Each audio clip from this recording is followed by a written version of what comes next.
साधु संगत कै अंचल लाभो। विखम नदी जाय तरणी, सो कहो डाल गुर सेविया। अहनस सहज सुभाय, घर्षण परसया गुरु का। जन्म मरण दुख जाय, दर्शन परसया गुरु का। जन्म मरण दुख जाय। सतनाम श्री वाहिगुरु साहिब जी। राग सोट बाणी भगत रविदास जी की। एक ओंकार सतगुर प्रसाद।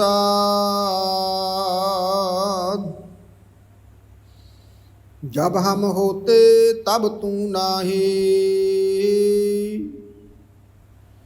अब तू ही मैं नाही।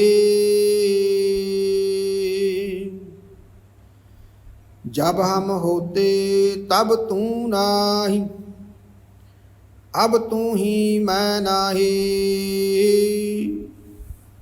अनल अगम जैसे लहर में ओदद, जल केवल जल माही। माधवे क्या कहिए प्रम ऐसा, जैसा मानिए हुए न तैसा। राव नरपत एक सिंहासन सोया, सुपने पया भिखारी।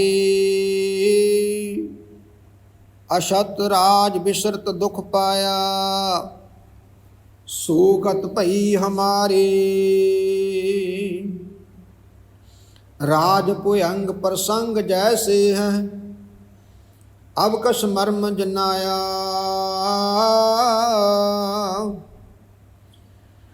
अनक काटक जैसे फूल परे, अब कहते कहन ना आया। सर्वे एक अनेक स्वामी, सब घट भोग वै सोई। कह रविदास हाथ पै नीरै, सहजे हुए सो हुए। सर्वे एक अनेक स्वामी, सब घट भोग वै सोई। कह रविदास हाथ पै नीरै, सहजे हुए सो हुए। वाहिगुरु जी का खालसा, वाहिगुरु जी की फतेह। जुगो जुग अटल। सतगुरां दी पावन पवित्र हजूरी च नतमस्तक गुरु प्यारी संगत बड़ भागे हो। सतगुरां ने समत बख्शी, सोझी बख्शी, अमृत वेले दियां दातां बख्शियां, गुरु दरबार पहुँचे हो।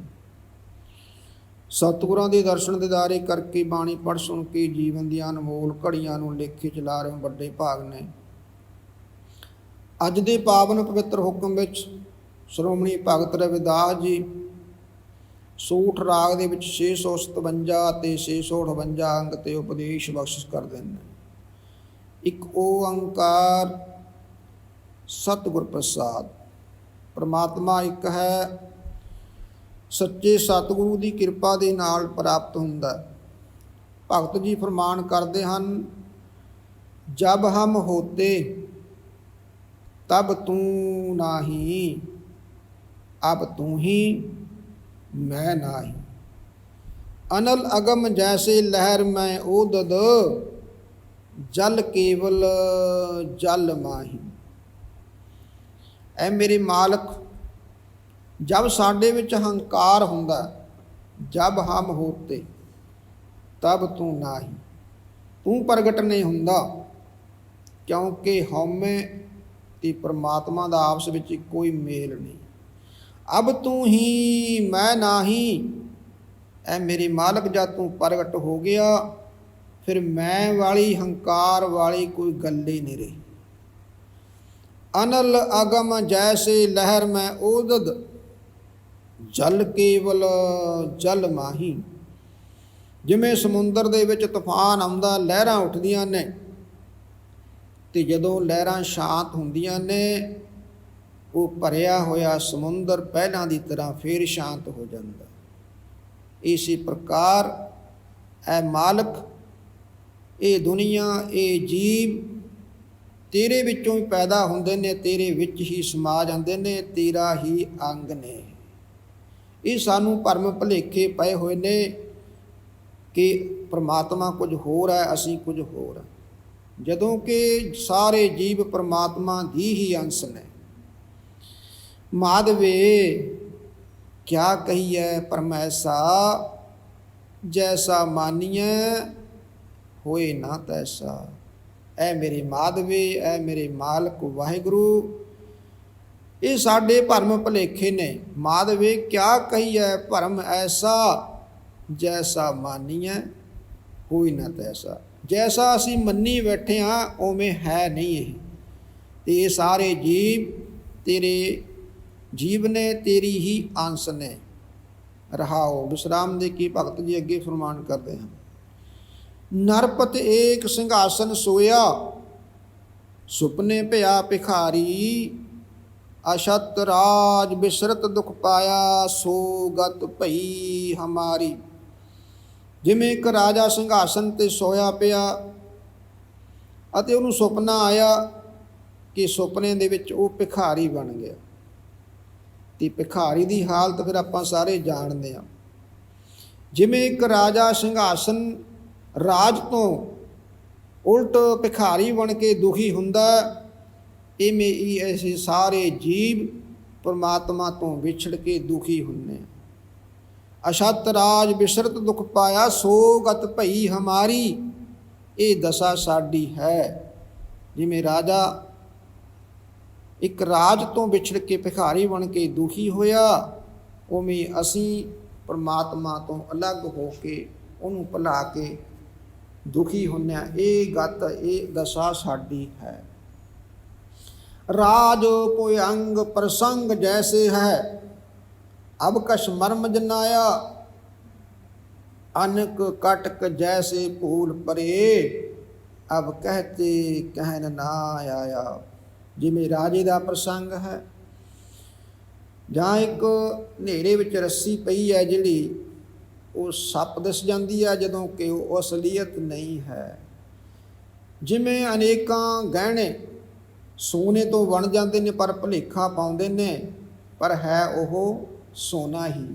अनक कटक जैसे भूल परे, भुलेखे पाउंदे ने पर है वो सोने का ही रूप। अब कहते कहन ना आया। ऐ मेरे मालक हुण सानू समझ आ गई है। सर्बे एक अनेक स्वामी, सब घट भोग वै सोई। कह रविदास हाथ पै नेरै, सहजे हुए सो होई। ऐ मेरे वाहिगुरु तू एक है पर सारियां विच समाया होया।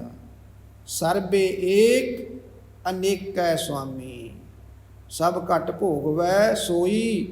तू तरह तरह के रूप बदल के अते तरह तरह की मत दे के लोकां दे विच समाया होया।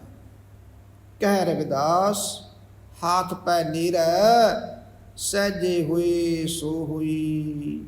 रविदास जी कहते ने कि तू तो साढ़े हथ तो भी नेड़े है। जदों साढ़े सट लगती है या चोट लगती है तो साडा हथ सब तो नेड़े जाता उत्थे, पर सहजे हुए सो हुई, नेड़े तो भी नेड़े है। तू साढ़े हथ तो भी नेड़े है। इसलिए ऐ भाई वो परमात्मा नूं हमेशा याद करिए जिहड़ा साडे नाल ही है जी। जपो सतनाम सत सतनाम जी। वाहे गुरु